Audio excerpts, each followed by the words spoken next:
নমস্কার, আমি আচার্য কেষ্ট শাস্ত্রী। আশা করি তারামায়ের কৃপায় সবাই ভালো ও সুস্থ আছেন। বড়দের আমার প্রণাম, ছোটদের সমবয়সীদের আমার শুভেচ্ছা।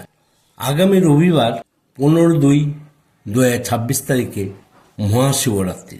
এই শিবরাত্রির রবিবার 15/2/2026 বিকেল 4:48 থেকে পরের দিন সোমবার বিকেল 5:32 পর্যন্ত শিব চতুর্দশী বা শিবরাত্রি থাকবে।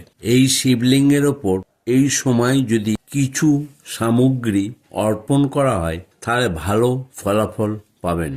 শিবলিঙ্গের ওপর মধু ঢাললে দাম্পত্য জীবন সুখের হয়। আবার সর্ষে তেল ঢাললে শত্রু নাশ করে। গাওয়া ঘি ঢাললে যে কোনো কর্মে এনার্জি লাভ করে। নীল অপরাজিতে ফুল দিলে মনস্কামনা পূর্ণ হয়। গোলমরিচ দিলে রোগ নাশ হয়। অষ্টগন্ধা দিলে অর্থাগম হয়। ফুলওলা লবঙ্গ দিলে সংকট নাশ করে। শর্করা বা চিনি দিলে সুখ শান্তি বজায় থাকে।